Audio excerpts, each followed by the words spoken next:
Au matin du 1er juin 2009, des familles attendent le vol de Rio qui doit ramener leurs proches à Roissy, quand résonne une annonce au haut-parleur.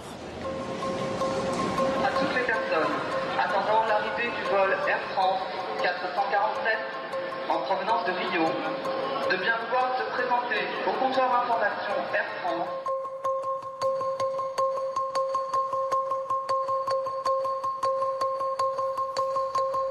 L'avion d'Air France qui a décollé de Rio n'atterrira jamais à Paris. Il a disparu au milieu de l'Atlantique. Il y avait 228 personnes à bord. C'est une catastrophe comme jamais la compagnie Air France n'en avait connue. Le vol 447 Rio-Paris aux couleurs d'Air France s'est abîmé en mer dans la nuit du 1er juin 2009. Il n'y a aucun survivant.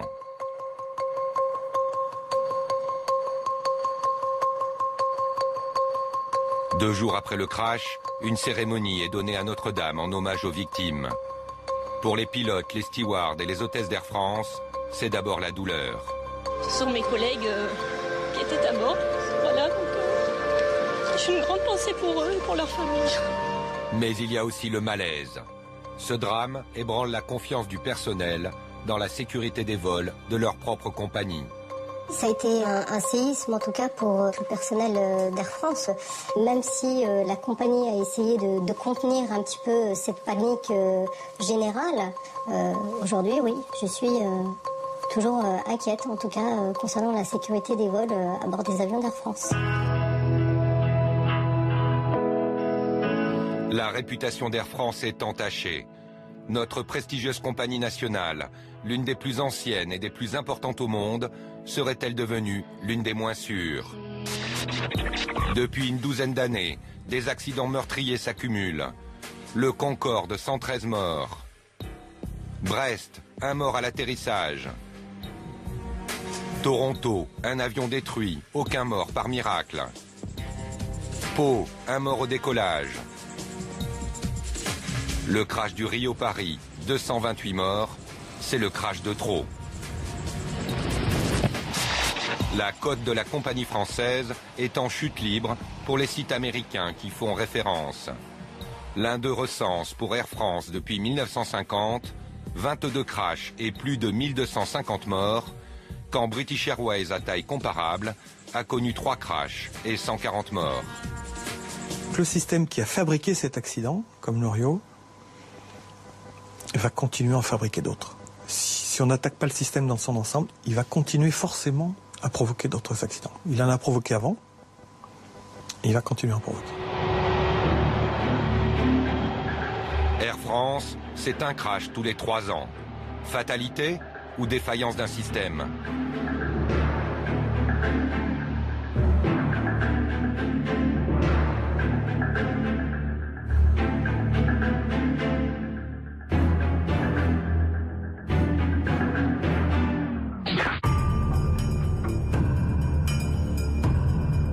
Le 2 août 2005, à Toronto, le pilote du vol AF358 rate son atterrissage. Il s'est posé trop loin, sur une piste rendue glissante par un violent orage. L'avion est sorti de piste pour finir dans un ravin où il s'enflamme, juste à côté d'une autoroute. Les 309 personnes à bord réussissent toutes à évacuer l'appareil avant qu'il ne prenne feu.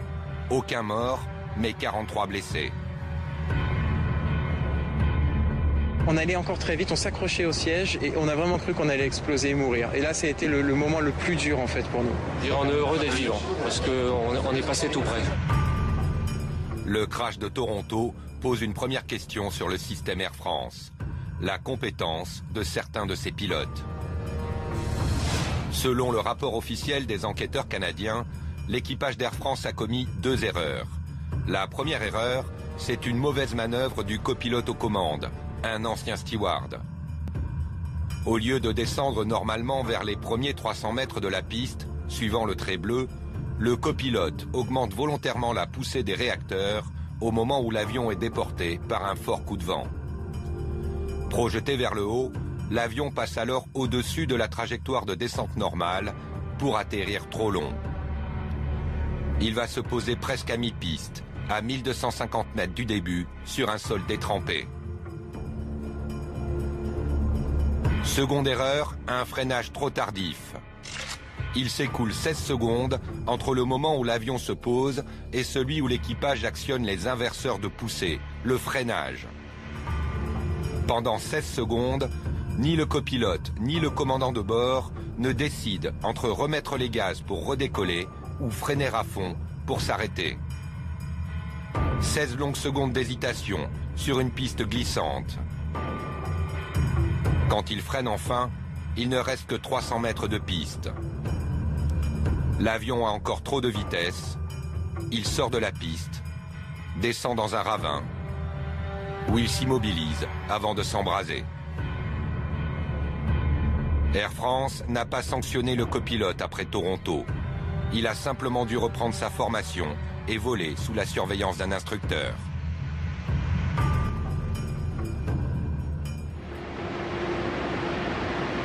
C'est encore une erreur de pilotage qui aurait provoqué le crash du Rio-Paris en 2009.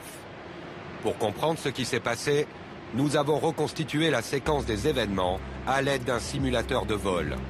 Avec nous, le commandant de bord Hervé Labarthe, 19 000 heures de vol au compteur. Licencié d'Air France, il met aujourd'hui en cause la compétence de ses anciens collègues. Le commandant Labarthe veut nous montrer l'erreur de pilotage du Rio-Paris telle que l'a établie l'enquête officielle. Très bien. On va se mettre flap 2 pour le décollage. Hein. Alors bon, je suis autorisé au décollage, je mets tous les phares. Check. Le vol AF447 décolle de Rio dans la nuit du 1er juin 2009. Dans le cockpit, un commandant de bord et 2 copilotes. 2 heures après le décollage, l'Airbus A330 entre dans le poteau noir, au milieu de l'Atlantique, une zone fortement orageuse. L'avion vole à 35 000 pieds, plus de 10 km d'altitude.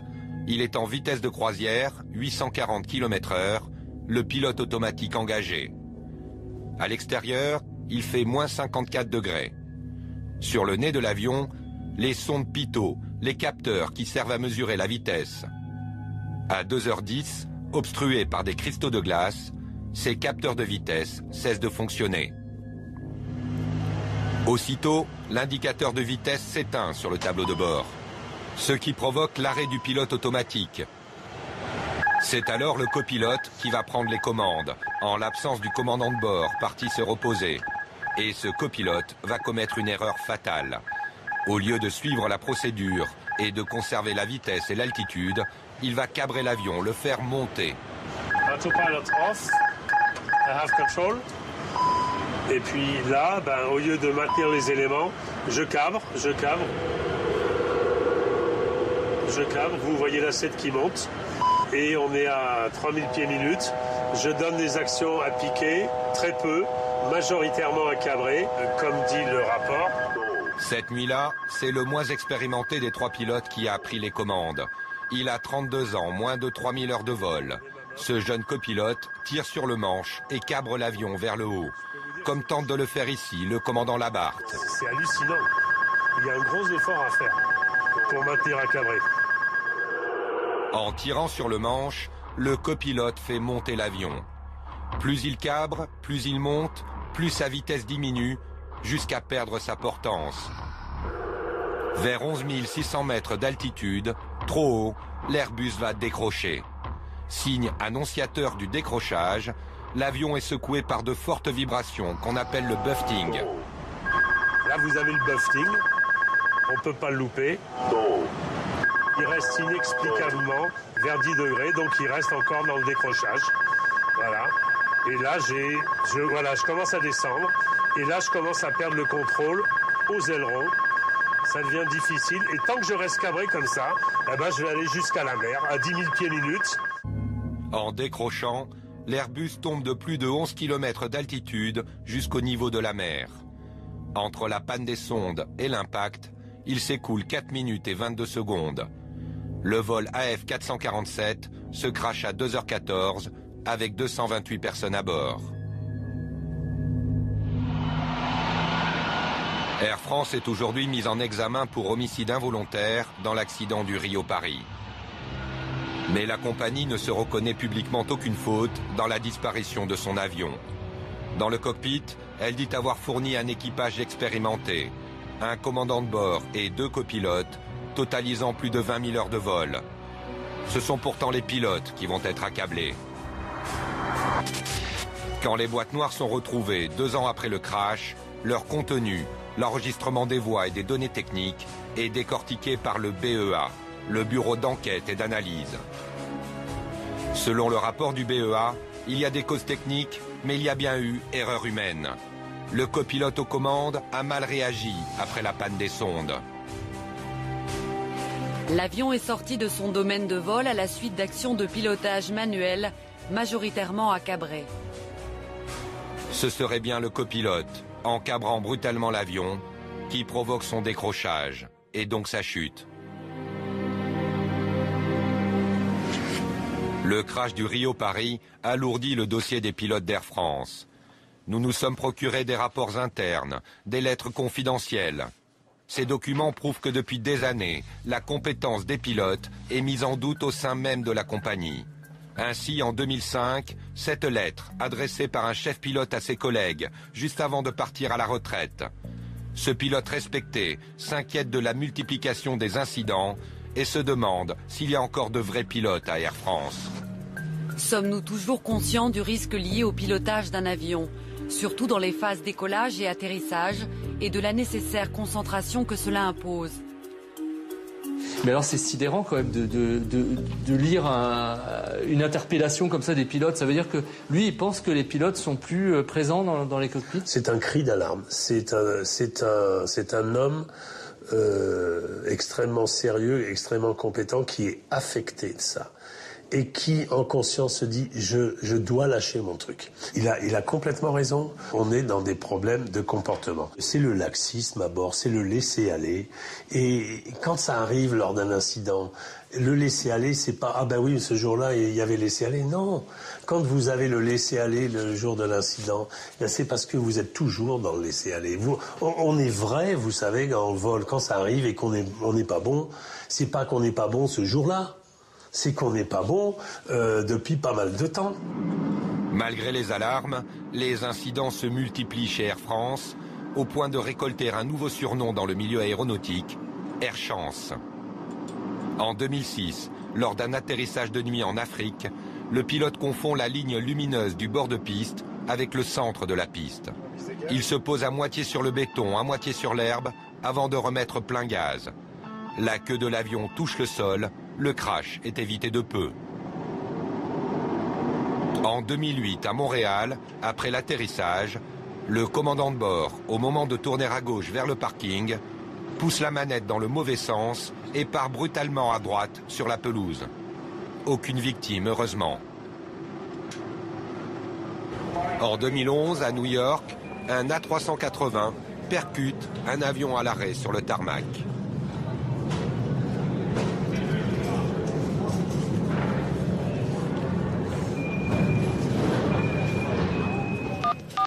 Tout au long de cette enquête, nous avons tenté d'obtenir un entretien avec la direction d'Air France. En vain. Notre demande s'est arrêtée au service communication. Mais honnêtement, je pense pas qu'on puisse travailler ensemble sur ce sujet maintenant. C'est pas le moment. Ce qui ne veut pas dire qu'on ne travaille pas, vous comprenez bien, sur la sécurité des vols. C'est le cœur du métier, quoi. Mais je vous l'ai déjà dit 2 fois, là je le fais quand même en mode sans espoir, quoi. Nous voulions également interroger Air France sur une autre faille du système que révèle ce document daté de 2006. C'est la formation des pilotes. Ce rapport interne, commandé après le crash de Toronto et que nous avons pu nous procurer, pointe une formation insuffisante. Des faiblesses importantes en termes de formation ont été observées. Pourquoi ce problème de formation? Est-ce parce qu'Air France est l'une des seules compagnies à avoir créé sa propre filière interne pour former des pilotes à partir de zéro à une époque où elle en manquait? C'est l'école des cadets, ouverte en 1998.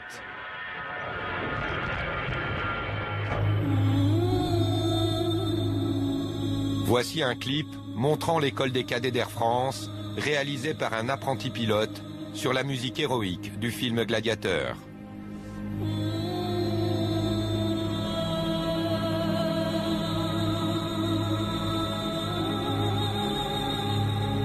Les cadets, une génération de pilotes formés avec moins de 200 heures de vol réel sur ces petits avions et le reste sur les simulateurs.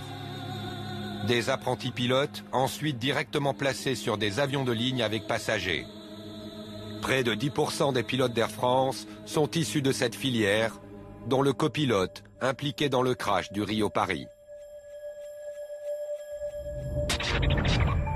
Dans les coulisses d'Air France, l'école des cadets inquiète les pilotes les plus chevronnés. Ce commandant de bord, astreint au devoir de réserve, car toujours en activité, n'a accepté de témoigner qu'à visage caché. Les cadets sont des pilotes qui sont recrutés directement par Air France, qui sont formés par Air France. Ce sont des pilotes qui arrivent avec une expérience minime, entre moins de 200 heures de vol. Ça fait qu'on met sur le siège d'un Airbus un pilote qui a 200 heures de vol, qui n'a aucune expérience. Et en cas d'incapacité du commandant de bord, on se demande ce qui pourrait se passer, quoi. Nous avons retrouvé l'un des initiateurs de l'école des cadets. Christian Roger, une figure d'Air France, retraité après 27 ans de maison. Son credo, un bon pilote, est un pilote qui ramène son avion à bon port. Moi, quand j'ai fait mon dernier vol, c'était un Caracas-Paris. Quand je suis arrivé, j'ai mis les freins de parc de mon Boeing 747 à Roissy. J'ai dit à mes copains, ouf, 40 ans de carrière, j'ai toujours amené mon avion intact au parking. Et je dis pas que c'était une hantise de cette peur de l'accident, mais c'était quand même un souci toujours présent. Christian Roger est un pilote à l'ancienne, formé dans l'armée de l'air, membre de la patrouille de France. Commandant de bord, il a aussi présidé le syndicat des pilotes d'Air France. Toujours investi, très marqué par le crash du Rio-Paris, il a produit un volumineux rapport indépendant. Il y remonte toute la chaîne des responsabilités. Il y met en cause chacun des acteurs, à commencer par Air France et la formation de ses pilotes. Pour lui, l'école des cadets qu'il a initiée a été dévoyée. Et dans notre esprit de pilote, nous c'était une formation non pas au rabais comme on voudrait en faire quelque chose maintenant, mais une formation avec en gros 350-400 heures de vol avant d'arriver à Air France. Malheureusement, je sais que nous n'avons pas été exaucés sur la qualité et que on voudrait former des pilotes. Je dirais des pilotes de beau temps, c'est-à-dire des pilotes aptes à gérer des checklists bien établies pour les jours où il ne se passe rien. Et là, effectivement, on peut avoir ce qu'on pourrait appeler des pilotes Nintendo, qui sont capables de bien gérer toute la procédure normale. Seulement, le problème je pense que des passagers attendent, c'est des pilotes, si on les garde encore dans l'avion pour quelques dizaines d'années, c'est qu'ils rattrapent les choses lorsque ça va plus, lorsque l'ordinateur fait, comme dans 2001 Odyssée dans l'espace, devient fou. La filière de l'école des cadets a été interrompue en 2010, un an après le crash du Rio-Paris. Officiellement, pour raisons économiques. À Air France, le souci financier aurait eu raison d'un service pourtant essentiel dans la prévention des accidents. Le service central des facteurs humains. Pierre Essette était le responsable de ce service. Commandant de bord, il était chargé de décortiquer le comportement de ses collègues pilotes pour diminuer les causes d'accidents. Mais en 2008, un an avant le crash du Rio-Paris, son service central des facteurs humains a été supprimé. Les facteurs humains qui ne sont que de la prévention et de la formation ne sont qu'un poste de dépense, ne sont qu'un poste de dépense. Que les facteurs humains interviennent dans 8 accidents sur 10, 8 événements sur 10. Donc c'est un axe de prévention. À partir du moment où on maîtrisera les comportements des individus, on pourra supprimer quasiment 8 événements sur 10, donc c'est énorme, c'est un axe de prévention énorme, c'est le numéro 1 des axes de prévention, le facteur humain. En 2008, le service central, facteur humain de la compagnie, a été supprimé. Et là, cette année, en 2012, le service formation des facteurs humains au sein des pilotes et des hôtesses et stewards a été franchement amputé. Air France, une compagnie aérienne en grave difficulté financière depuis quelques années. La pression de la productivité pèse-t-elle sur les pilotes, au point que certains en négligeraient parfois les procédures de sécurité. À Pau, en 2007, un avion d'Air France est allé dans la neige. Le commandant de bord a raté son décollage. L'avion est retombé en catastrophe dans ce champ, près de l'aéroport. Les 50 passagers sont indemnes. On a glissé, c'était très brutal, ça fait très peur, mais voilà. J'ai peur. Mais il y a un mort, le chauffeur d'un camion percuté par les roues de l'avion. Pourquoi ? Il y avait du givre sur les ailes. Et le pilote n'a pas fait dégivrer alors qu'il fait -1 degré. Il venait d'enchaîner 3 vols en 12 heures. Quand l'avion décolle, handicapé par le givre, il refuse de prendre de la hauteur. Il tangue. Une aile touche la piste. L'avion redescend, roule au-delà de la piste, mais sur la route qui longe l'aéroport, un camion passe par là. Le chauffeur est tué sur le coup. L'avion finit sa course dans un champ de neige. La procédure de dégivrage n'a pas été respectée. C'est encore le pilote qui va porter le chapeau. Le 2 janvier 2012, les juges du tribunal de Pau condamnent ce commandant de bord à 6 mois de prison avec sursis. Coupable de ne pas avoir fait dégivrer son avion. Une histoire qui aurait pu arriver à d'autres chez Air France. Alain Le Carour a travaillé 24 ans au sein de la compagnie. 12 ans à Air Inter, 12 ans à Air France. Il a lui-même été un commandant de bord sous pression. Un jour à Roissy, nous avions pris rang pour le dégivrage et l'antigivrage, puisqu'il faut beaucoup anticiper, qu'il y avait exactement les conditions météo -0 avec de la neige qui tombait. Nous avons été 2 à maintenir notre opération d'antigivrage, dégivrage avec tout le temps que ça prend et tout ça, et que tous les autres collègues ont annulé leur demande pour passer à l'antigivrage. Préoccupés probablement par l'horaire, préoccupés par les soi-disant intérêts économiques de l'entreprise, qui est vrai, sauf quand on se casse la gueule après, ou là c'est moins vrai. Donc il y a toujours ce côté production. Moi, il y a une petite famille de pilotes, excellents pilotes, mais qui ont presque trop l'esprit compagnie, entre guillemets, et trop l'esprit production. En dehors des pilotes, il y aurait une autre grande cause d'accident chez Air France. C'est la défaillance du retour d'expérience. Le retour d'expérience, c'est le système qui doit permettre de corriger tout problème qui a été signalé par les pilotes ou les autorités de contrôle.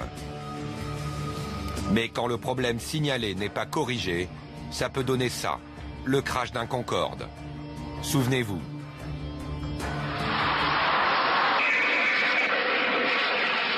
Le 25 juillet 2000, un Concorde d'Air France, le réservoir en feu, s'écrase après son décollage à Roissy. 113 morts. C'est l'explosion d'un pneu qui a enflammé le réservoir. Cette fragilité des pneus du Concorde était pourtant connue depuis 20 ans chez Air France. Dès 1981, les autorités aériennes américaines alertent les autorités françaises sur 4 cas d'explosion de pneus survenus aux États-Unis depuis 1979. Un incident potentiellement catastrophique dû à l'explosion de pneus. Mais ni la compagnie, ni les autorités françaises ne tiennent compte de ces avertissements. La fragilité des pneus n'est pas corrigée. Une faillite du retour d'expérience qui contribuera au crash du Concorde. 9 ans après le crash du Concorde, la défaillance du retour d'expérience est aussi une des causes de l'accident du Rio-Paris. Grâce aux messages électroniques envoyés automatiquement par l'avion, Air France sait depuis le début qu'il y a eu d'abord la panne des capteurs de vitesse, les sondes pitot. Le givrage des sondes pitot, c'est bien l'événement déclencheur du crash. Une panne pourtant connue depuis des années. Air France était la seule grande compagnie dont les Airbus étaient tous équipés de sondes pitot fabriquées par Thales, une société française. Nous nous sommes procuré un rapport recherche et développement de chez Thales, destiné aux seuls initiés, dont Air France. Dans ce rapport daté de 2006, 3 ans avant le crash, Thales avertit du danger présenté par ses propres sondes. La perte des informations peut causer des crashs d'avions, spécialement en cas de givrage des sondes. Si les sondes pitot n'avaient pas été de ce modèle, mais d'un autre modèle qui était utilisé sur tous les autres avions A330 du monde, on peut penser qu'il n'y aurait pas eu l'accident. Le givrage des sondes pitot de chez Thales, une panne qui s'était produite fréquemment, bien avant le vol Rio-Paris. C'est ce que montre le rapport d'expertise judiciaire que nous avons pu consulter. Entre 2003 et 2009, ce rapport comptabilise une quarantaine de cas de givrage de sondes pitot Thales sur des Airbus. Et dans l'année qui précède le crash du Rio-Paris, de mai 2008 à mars 2009, le retour d'expérience rapporte une dizaine de cas de givrage chez Air France, qui reste pourtant fidèle aux Français Thales. Nous avons rencontré Gérard Arnoux, commandant de bord à Air France depuis 23 ans et représentant syndical. Pour le commandant Arnoux, sa compagnie est en faute pour n'avoir pas tenu compte des rapports d'incidents qu'on appelle des Air Safety Reports. Air France n'a pas eu du tout de réactivité. Imaginez simplement qu'à l'époque, il y avait une seule personne qui triait 500 ou 600 Air Safety Reports des pilotes. Comment vous voulez que ça marche? C'est pas possible. Puis non seulement ça, c'est que moi je connais personnellement des commandants de bord qui sont allés voir tous les chefs. Ils ont dit attention, problème, attention. Donc on ne peut pas dire que le signal d'alarme n'ait pas été tiré. En 2008, la division maintenance d'Air France est saisie à son tour du problème de givrage des sondes. La maintenance préconise l'installation d'une nouvelle sonde, mais seulement sur panne. On intervient quand l'avion appelle au secours. C'est-à-dire quand l'avion appelle au secours au milieu de l'Atlantique, eh bien on en dépêche 2 mécanos à l'arrivée avec les boîtes à outils pour changer les pitots. C'était comme ça, la procédure en France. Ce dysfonctionnement du retour d'expérience scandalise également Alain Le Carour. Jeune retraité d'Air France, il conseille bénévolement les associations de familles de victimes du crash du Rio-Paris. Aujourd'hui, Alain Le Carour a rendez-vous avec ces associations pour une réunion de travail. Ils partagent un même combat, que l'enquête sur le crash n'escamote pas la part de responsabilité d'Air France.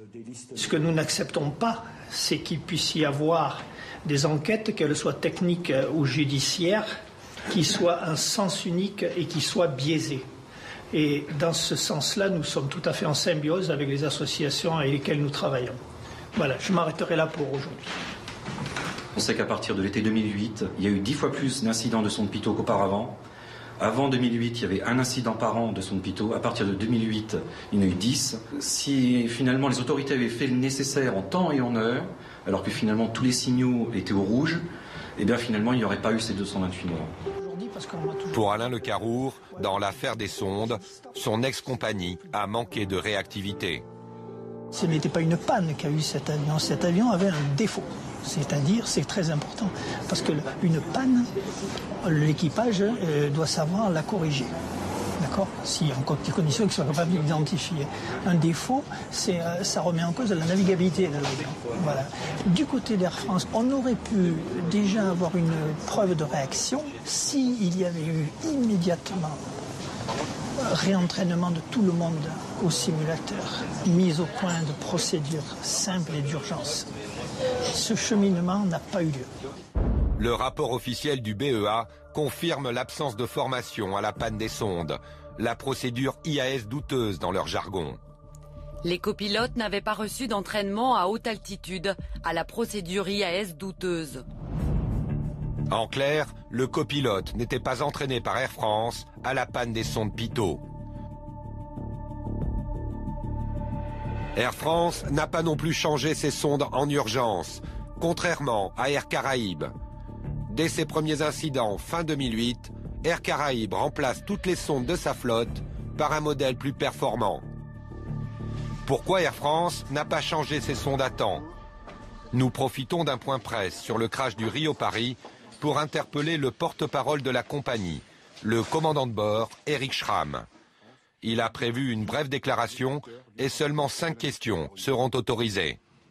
Je confirme et je rappelle qu'Air France est engagé dans une amélioration permanente de la sécurité des vols, que notre travail que nous avons engagé depuis de longues années a déjà répondu à une partie des recommandations qui touchent plus particulièrement les opérateurs. Et indépendamment des éléments rapportés dans le rapport du Bureau Enquête et Analyse, la sécurité des vols reste pour Air France la principale priorité. Je vous remercie. Pour Eric Schramm, Air France n'est pas en faute sur les sondes pitot. Son système de retour d'expérience a bien fonctionné. Monsieur Schramm, est-ce qu'il n'y a pas un problème quand même de retour d'expérience à Air France? Il y a eu des incidents avec les sondes pitot. Non, les retours d'expérience que nous avons sont il y a 2 canaux, à la fois des retours qui viennent de l'analyse des vols. Tous nos vols sont analysés. Et il y a à la fois des remontées spontanées qui viennent de la part des équipages au travers des Air Safety Reports, ASR. Et Air France, le dernier chiffre IATA, Air France est probablement la compagnie qui a le plus de retours spontanés des équipages. Je vous remercie, il faut que j'y aille. D'accord, mais entre 2008 et 2009, il y a eu 10 cas quand même. Et les sondes n'ont pas été changées. En avril 2009, un mois avant le crash, Air France venait à peine de commencer à changer les sondes sur ses longs courriers. Pourquoi pas avant et plus vite? En fait, la compagnie n'est pas la seule en cause. Pourtant informées, les autorités de contrôle françaises n'ont pas joué leur rôle. Ni la DGAC, la Direction Générale de l'Aviation Civile, le gendarme du système, chargé de certifier les sondes pitot. Ni le Bureau d'enquête et d'analyse, le BEA, l'inspecteur du système, chargé d'analyser tous les rapports d'incidents. Aucun n'a pris en compte le risque d'accident grave des sondes pitot. C'est ce que déplore l'expertise judiciaire. La DGAC et le BEA n'ont pas considéré le risque accidentel. C'est très trouble, le BEA, dans cette affaire. Parce que le BEA, pourquoi? Le BEA aurait dû enquêter depuis longtemps sur les... Il appartient au BEA, ça fait partie de ses missions, d'enquêter sur les incidents graves. Alors on va chercher incidents graves, liste d'exemples d'incidents graves, des pannes multiples d'un ou plusieurs systèmes de bord qui gênent fortement la conduite de l'aéronef. Alors si la panne des pitot, c'est pas des pannes multiples d'un ou plusieurs systèmes de bord qui gênent fortement la conduite de l'aéronef, c'est quoi? Airbus non plus n'a pas sonné l'alarme. Pourtant, le constructeur qui a équipé ses avions de sondes Pitot-Thales a également reçu les rapports d'incidents. Mais, toujours selon l'expertise judiciaire, Airbus a considéré que la perte d'indication de vitesse ne constitue pas une condition potentielle d'insécurité. Il aura fallu 228 morts pour que, dans les semaines qui suivent le crash, Air France change en urgence toutes les sondes pitot sur ses avions. Ni le constructeur Airbus, ni le bureau d'enquête et d'analyse, ni la Direction Générale de l'Aviation Civile n'ont alerté à temps. Aucun de ces acteurs n'a accepté de nous parler. L'aéronautique à la française, un milieu très fermé, dirigé par une poignée d'ingénieurs. En 2009, au moment du crash, Pierre-Henri Gourjon est directeur général d'Air France. Paul-Louis Arslanian est directeur du BEA et Claude Lelay est le directeur des essais chez Airbus. 3 grands patrons qui se connaissent depuis longtemps, tous les 3 issus de la même promotion de Polytechnique.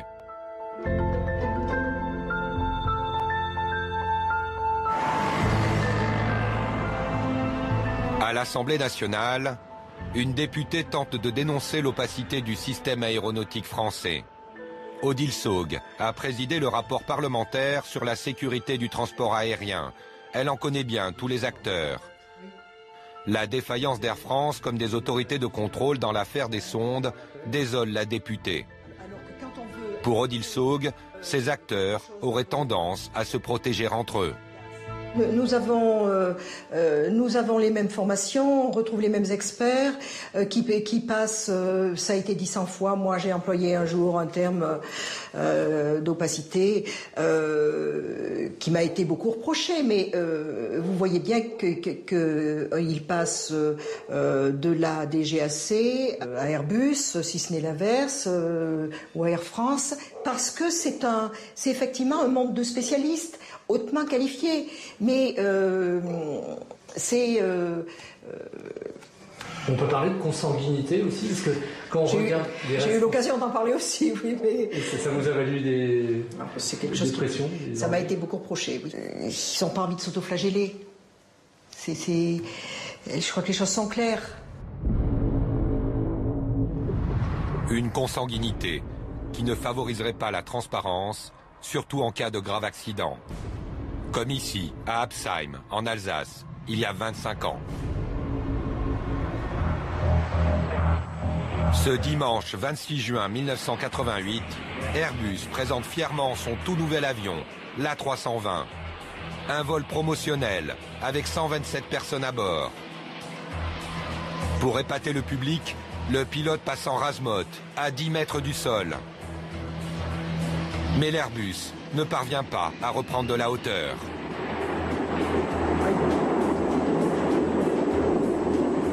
Oh là là. Oh yeah. Oh non, oh non, oh non. 3 passagers vont trouver la mort et c'est le pilote qu'on va accuser.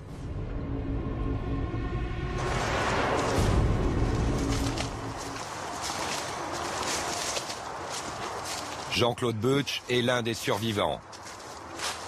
Voilà, et donc l'avion s'est écrabouillé ici. Il y a 25 ans, journaliste à France 3 Alsace, il était invité à bord de l'Airbus d'Air France qui s'est écrasé dans cette forêt d'Absheim. Voilà. Et donc là, on est exactement à l'endroit où ici il y avait la carcasse de l'avion en flammes. J'ai pas réfléchi là, je me suis retrouvé devant la porte, on n'encombre pas la porte à ce moment-là, on dégage pour permettre à tout le monde de sortir. Donc j'ai sauté, et puis derrière moi tout le monde a évacué en criant, en courant, et je me suis retrouvé ici avec le pilote en train de regarder l'avion en train de brûler. Et il me dit je comprends pas, j'ai mis plein gaz et ça n'a pas répondu. Et avec la main il mime la remise des gaz. Et c'est là que j'ai compris qu'il y avait eu un problème technique. Que s'est-il vraiment passé lors du crash d'Absheim? La faute du pilote qui volait trop bas? Air France et Airbus ne vont rien faire pour le défendre. Même si le nouvel A320, bardé d'ordinateurs, aurait tardé à remettre les gaz, aussitôt après le crash, Airbus écarte la responsabilité de son avion. Moi, ce qui m'importe, c'est que le travail de 30 000 ingénieurs ne soit pas remis en cause, et il ne l'est pas. Cet avion, non seulement a bien fonctionné, mais je dirais que nous avons de bonnes raisons de penser que s'il y a eu finalement peu de morts dans cet accident, c'est grâce aux protections que nous avons mis à bord de l'avion. Si ce n'est pas l'avion, c'est donc la faute du pilote, Michel Asselyne. Un commandant de bord déjà expérimenté à l'époque, depuis 22 ans chez Air France, le premier de la compagnie à être qualifié sur le nouvel A320. Nous avons retrouvé le commandant Michel Asselyne en Bretagne, où il s'est retiré. 25 ans après, il ne digère pas d'avoir été lâché par Air France pour porter presque seul la responsabilité du crash. Aujourd'hui encore, Michel Asselyne soutient une autre version des faits. On a parfaitement identifié le terrain, on a déjà donc fait un briefing, j'avais décidé de passer à 100 pieds, donc à 30 mètres comme prévu, et à basse vitesse. Bien. Je me suis retrouvé finalement à 10 mètres et non pas à 30 mètres, et les conditions de vol de cet avion à ce moment-là sont complètement changées, puisque nous rentrons dans des programmes informatiques, à mon insu, qui ont changé les caractéristiques de pilotage de l'avion. Bon, je tire sur le manche et je mets les gaz. Et je me rends compte qu'il n'y a rien qui vient. C'est là que se passe l'accident. c'est au niveau de ce bosquet où les systèmes de l'avion ont détecté une hauteur de 10 mètres qui a enclenché l'atterrissage automatique. Selon cette version, ce serait donc l'ordinateur de l'Airbus, calculant l'atterrissage à l'insu du pilote, qui aurait retardé la remise des gaz. J'ai fait un vol comme si j'étais dans un avion normal, classique, conventionnel. Or, ce n'était ni un avion classique, et il n'était pas tout à fait normal. Il y avait quelque chose qui s'est passé. Le crash d'Absheim est une mauvaise publicité pour l'Airbus A320. Ce nouveau fleuron de l'industrie française doit être exporté dans le monde entier. Germain Sangelin, juge d'instruction à Mulhouse, hérite d'une enquête sous haute surveillance.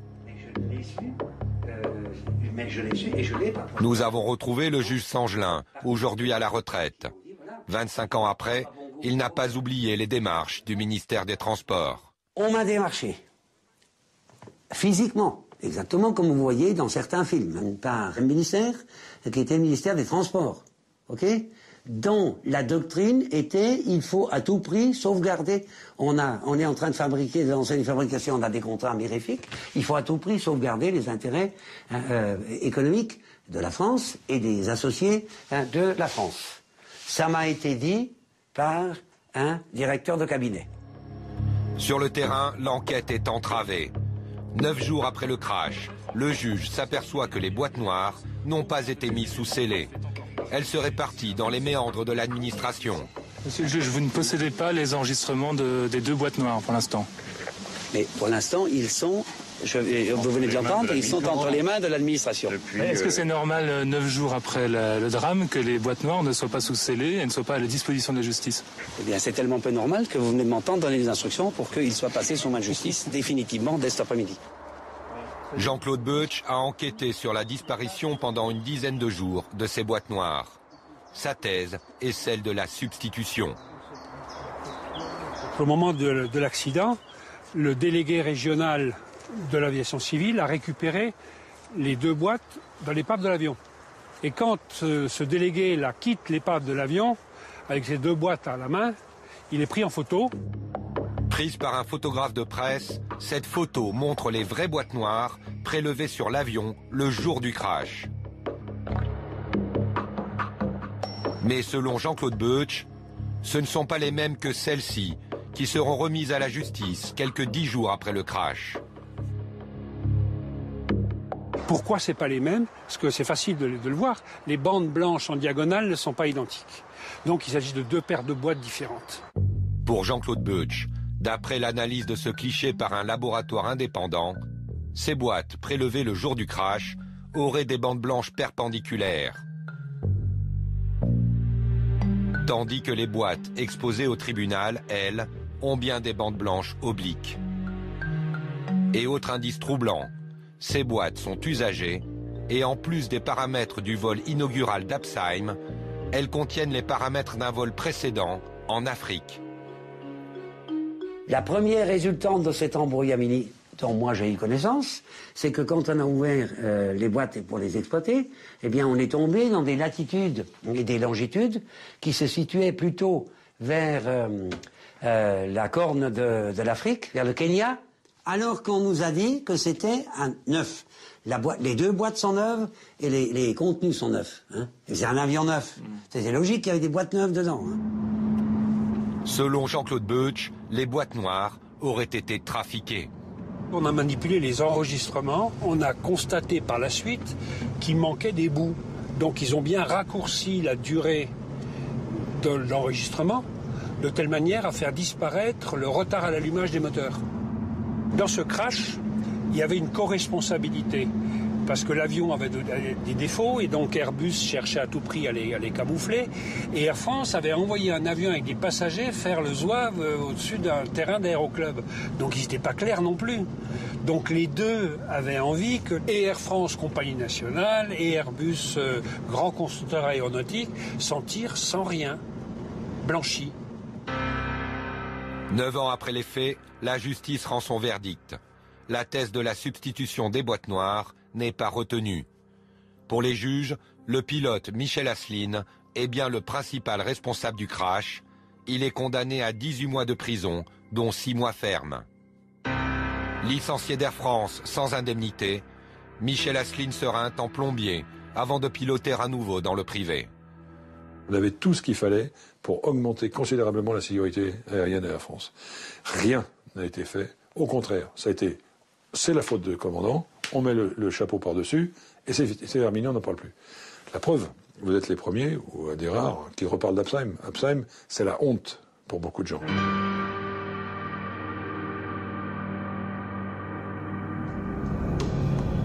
Le crash du Rio-Paris offre aujourd'hui un autre exemple de l'interdépendance entre Air France et Airbus, lui aussi mis en examen pour homicide involontaire.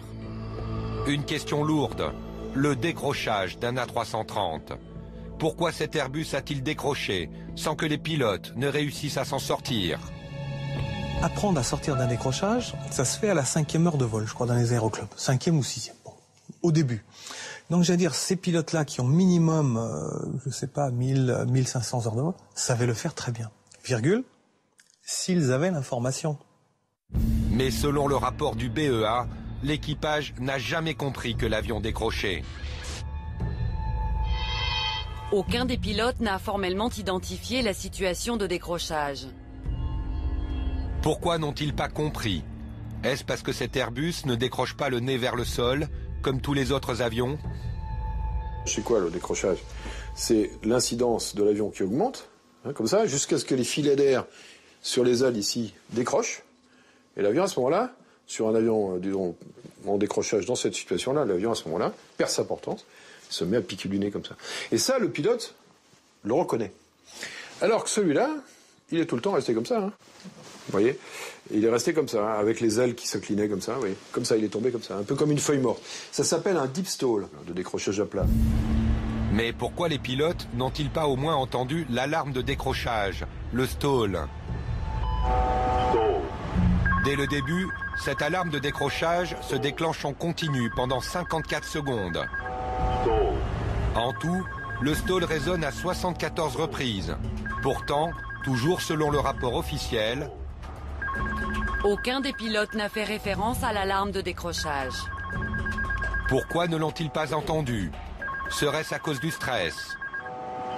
Quand vous êtes obnubilé par un problème primaire, mais comme tout le monde dans la vie, comme dans votre voiture, quand vous êtes en train de freiner parce que vous y avez celui qui est en face de lui, de vous demander qu'est-ce qu'a dit votre fille derrière, impossible. C'est le cerveau humain qui est comme ça. C'est pas ces pilotes-là, c'est pas la peine de les montrer du doigt. Le cerveau humain ne peut pas entendre quand il est pris sous stress par ce qu'on appelle une action primaire de survie. Il ne peut pas entendre des choses comme ça. Le cerveau entend d'autant moins qu'il ne connaît pas. Et le cerveau des pilotes n'était pas entraîné à entendre l'alarme décrochage.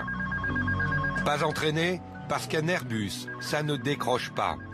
C'est ce qu'affirme le constructeur depuis l'origine pour ses avions si bien protégés par l'ordinateur. Dans cette revue technique publiée en 1998, Airbus minimise le risque de décrochage de ses avions et précise même: un entraînement spécifique n'est pas nécessaire. Très longtemps, Airbus Industrie, on va dire dans sa publicité ou dans sa communication, pour rester, nous a dit que l'Airbus, c'était impossible, il ne décrochait pas. Airbus fabriquait des avions qui ne décrochaient, il n'y avait pas de décrochage. Et prétendre qu'un avion ne décroche pas, comme ça a été fait par Airbus à l'époque, ça a entraîné, de fait, le non-entraînement des équipages au décrochage. Et ça s'oublie. Quand on ne s'entraîne plus, ça s'oublie, ça se perd dans le temps.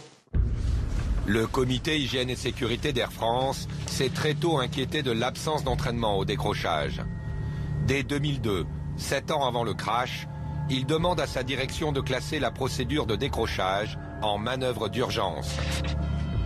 Une demande rejetée par la direction d'Air France, confortée par l'avis d'Airbus. L'entraînement au décrochage ne sera pas classé prioritaire. Alain Lecarour est responsable du comité hygiène et sécurité d'Air France. Il a combattu l'immobilisme de sa direction. Déjà en 2002, nous avons officiellement alerté l'entreprise sur le fait que le décrochage, donc le stall, n'était pas bien approché, que la procédure était, j'allais dire, débile, c'est pas les mots que nous avons employés, mais la procédure n'était pas du tout qualifiée comme elle devait être qualifiée et que les gens devraient y être entraînés alors qu'ils ne l'étaient pas. L'entreprise répond grosso modo, je botte en touche, Airbus il n'a rien dit, donc on ne fera rien. Voilà. Si cette recommandation avait été suivie, cette recommandation de bon sens avait été suivie, cela implique que la procédure aurait été donc classée en manœuvre d'urgence, que les pilotes y auraient été entraînés au minimum une fois tous les 3 ans. Au minimum. Peut-être même d'ailleurs tous les ans, puisque les pannes moteurs, on les fait 2 ou 3 fois par an. Hein. Donc au minimum tous les 3 ans. Donc ce qui veut dire que l'équipage de l'Air France 447 ne se serait pas retrouvé probablement dans cette situation d'incompréhension dans laquelle il s'est trouvé. Depuis l'accident du Rio-Paris, Air France entraîne désormais ses pilotes au décrochage, comme à la panne des sondes pitot. Mais est-ce suffisant pour éviter demain un nouveau crash ? Je crois qu'il faut qu'Air France se remette en question. Et à mon avis, c'est bien ce qu'ils sont en train de faire parce que ils ont quand même eu une série de revers graves. C'est une compagnie qui était considérée comme une major. Maintenant, elle est suspecte. Elle est considérée avec suspicion. Je préfère cette formule. Donc, il faut qu'il regarde pourquoi. Pourquoi ? Après le crash du Rio-Paris, la compagnie cherche officiellement à le savoir. Elle commande un audit aux meilleurs enquêteurs anglo-saxons, les plus impartiaux. Un audit gardé secret par Air France, mais dont les recommandations ont filtré en janvier 2011. Elles sont sans concession, et d'abord pour une minorité de pilotes qui ne respectent pas les règles et les procédures. Mais aussi pour la direction de l'entreprise, pour la première fois épinglée. Il y a une absence de direction forte pour la sécurité. 99% de l'activité quotidienne de la compagnie s'occupe de production. Et quand on vous dit sécurité des vols, on vous dit « Ah, alors attendez, sécurité des vols dans la compagnie, oui, au bâtiment 3, 4e étage, au fond du couloir, il y a des gens qui s'en occupent. » Bon. Alors que ça devrait être quelque chose de diffusé partout dans la compagnie, y compris et surtout au top management. Alors, est-ce qu'un autre accident grave peut arriver à France ? Malheureusement, oui. Je ne peux pas vous répondre non. Je peux pas. Malheureusement, oui. Aujourd'hui secouée par de fortes turbulences économiques et un plan social, Air France peut-elle enrayer un système qui, depuis 2000, a produit un crash tous les 3 ans ?